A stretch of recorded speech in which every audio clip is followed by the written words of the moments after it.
Olá, bem-vindos ao canal Adoro História. Deixe seu like, compartilhe e siga o canal. O Segundo Reinado é o período em que o Brasil foi governado pelo imperador Dom Pedro II, entre os anos de 1840 a 1889. Pedro II foi o governante que mais tempo ficou no poder no Brasil. Ele assumiu o trono brasileiro com apenas 13 anos de idade, logo após o golpe da maioridade, que encerrou o período regencial, e foi deposto em 15 de novembro de 1889, quando militares proclamaram a República. Contexto histórico do Segundo Reinado. O Brasil Império teve início em 1822, logo após a independência, e estendeu-se até 1889, com a proclamação da República. Ao contrário das antigas colônias espanholas na América, que, após a independência, tornaram-se repúblicas, o Brasil seguiu o caminho do império, isto é, da formação de um governo central com um monarca com poderes absolutos. Nesse período, o Brasil consolidou-se como um império de grandes proporções territoriais, o maior da América do Sul, o que reforçava a necessidade de consolidar tanto as fronteiras como também a unidade política interna. Historicamente dividimos o Brasil Império em três períodos: Primeiro Reinado, de 1822 a 1831, período regencial, de 1831 a 1840, e Segundo Reinado, de 1840 a 1889. O Segundo Reinado iniciou-se logo após o conturbado período regencial. Esse período foi marcado por revoltas provinciais. De norte a sul do Brasil, as províncias pegaram em armas por conta de disputas de poder local, problemas sociais e questões republicanas. Durante o período regencial, não havia imperador. Em 1831, Dom Pedro I abdicou do trono brasileiro em favor do seu filho Pedro de Alcântara, que tinha apenas 5 anos de idade. A Constituição de 1824, que foi a primeira Constituição do Brasil e outorgada por Dom Pedro I, dizia que o novo imperador só poderia assumir o poder com 18 anos. Enquanto o herdeiro não alcançava a maioridade, o Brasil foi governado por regentes.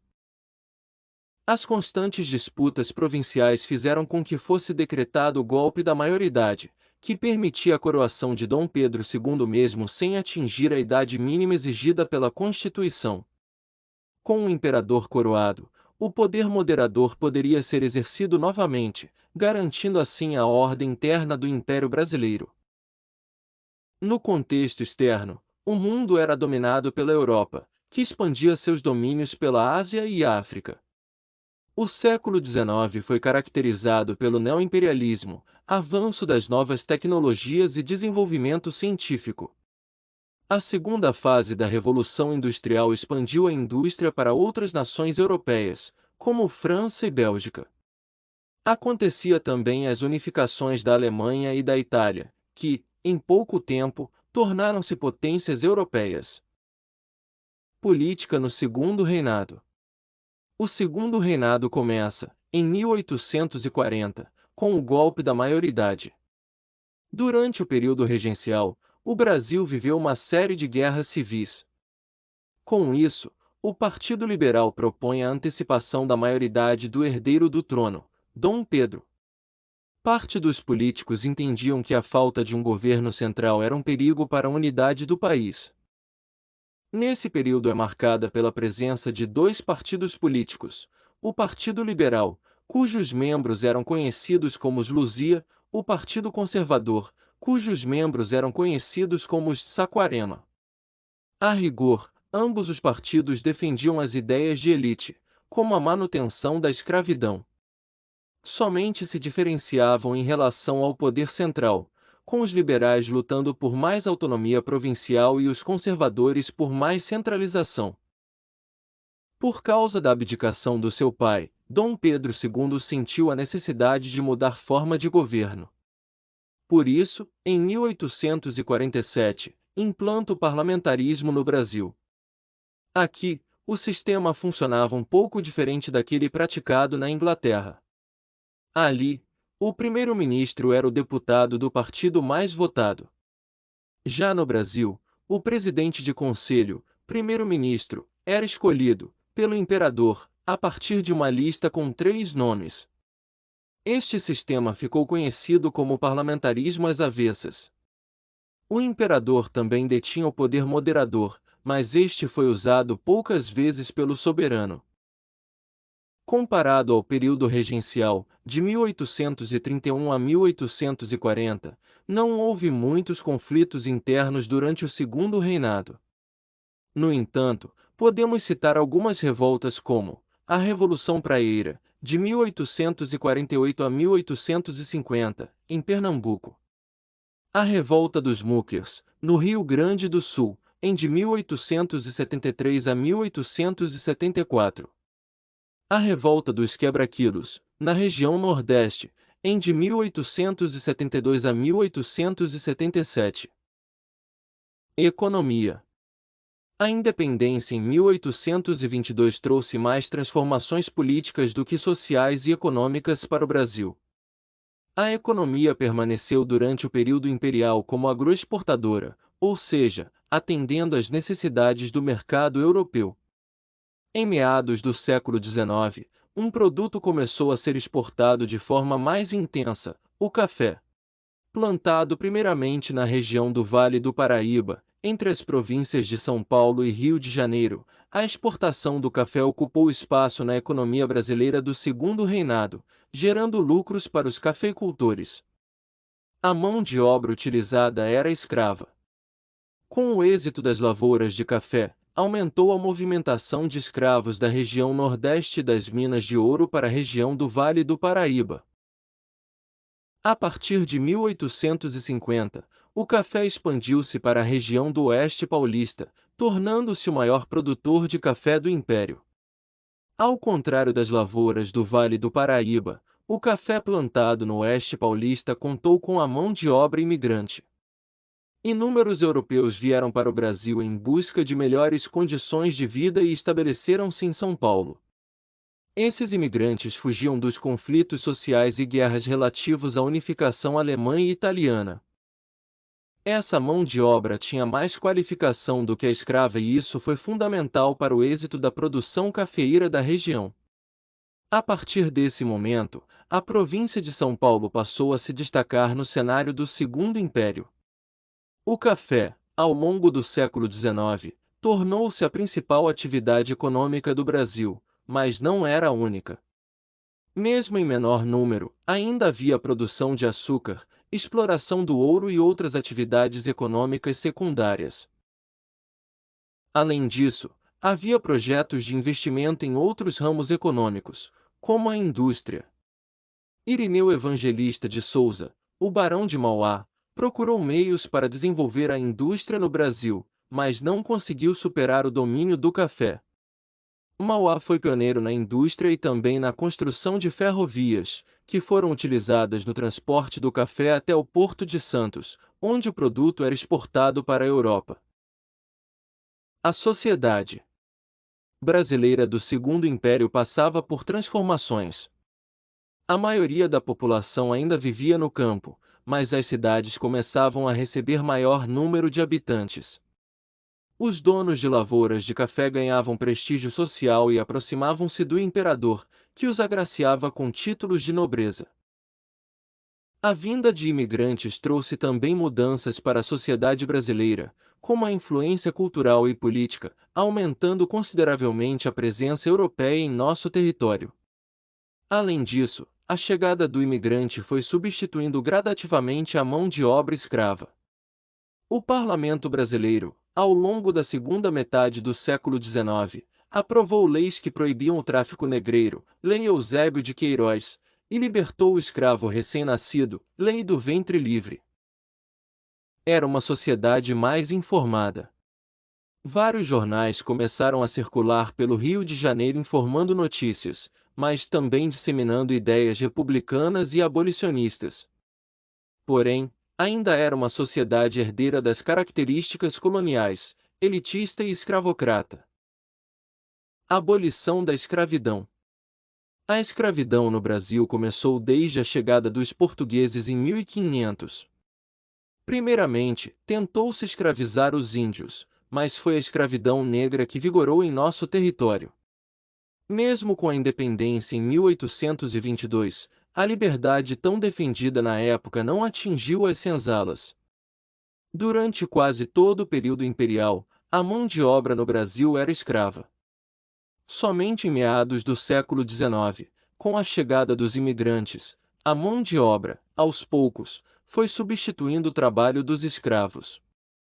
Aqueles que saíram das fazendas procuravam trabalho nas cidades. Foi no segundo reinado que a abolição da escravidão teve ampla discussão e sua concretização. Intelectuais, jornalistas e políticos, como Joaquim Nabuco, Rui Barbosa, José do Patrocínio, André Rebouças, discutiam o fim da escravidão em jornais, discursos no parlamento e em praça pública. O parlamento brasileiro aprovou várias leis que, gradativamente, acabaram com a escravidão. Porém, elas tinham suas limitações, como se observa a seguir. Lei Eusébio de Queiroz, 1850 aboliu o tráfico negreiro no Brasil, buscava impedir a chegada de navios vindos da África com negros para o trabalho escravo. Como o tráfico negreiro era muito lucrativo, a lei demorou a ter o seu efeito esperado e motivou o deslocamento de escravos dentro do Império Brasileiro. Os que estavam no Nordeste eram vendidos para os senhores do Vale do Paraíba que estavam investindo na lavoura de café. Lei do Ventre Livre, 1871. O recém-nascido de escrava era liberto, mas, enquanto não completasse 21 anos de idade, estava sob tutela e trabalhando para o seu senhor. Lei do Sexagenário, 1885 dava liberdade aos escravos com mais de 65 anos. Porém, o número de escravos que chegavam a tal idade era bastante reduzido. Lei Áurea, 1888 aboliu definitivamente a escravidão no Brasil, mas sem diretrizes para inserir o escravo liberto na sociedade. A abolição da escravidão foi um dos fatores que determinaram a queda do Império em 1889. Dom Pedro II perdeu o apoio dos cafeicultores, que tiveram de libertar os escravos após a assinatura da Lei Áurea e não receberam nenhuma indenização por parte do governo central. A Guerra do Paraguai foi um confronto envolvendo o Brasil, Argentina, Uruguai e Paraguai. A região da Bacia do Prata era muito disputada pelos países envolvidos no conflito, a fim de dominar o comércio da região. Solano Lopes, ditador paraguaio, desejava abrir um caminho que ligasse o Paraguai até o Oceano Atlântico, facilitando o comércio do país com as nações europeias sem depender de nenhum país vizinho. Brasil, Argentina e Uruguai uniram-se por meio da Tríplice Aliança para lutar contra o Paraguai. O conflito durou 6 anos, entre 1864 e 1870. Dom Pedro II, decidido a todo custo a derrotar Solano Lopes, enviou para o fronte escravos mediante a promessa de liberdade caso voltassem da guerra. A Tríplice Aliança venceu o Paraguai, que saiu devastado do confronto. O exército brasileiro fortaleceu-se após o conflito. Os militares buscaram maior participação na política brasileira, porém foram impedidos por Dom Pedro. Mesmo saindo vitorioso da guerra, a situação financeira do Império Brasileiro deteriorou-se. O endividamento externo para custear as tropas brasileiras no campo de batalha provocou uma crise econômica determinante para o fim do Império. Fim do Segundo Reinado. O Segundo Reinado começou a entrar em crise principalmente após a Guerra do Paraguai. Foram vários fatores que levaram à queda de Dom Pedro II em 1889.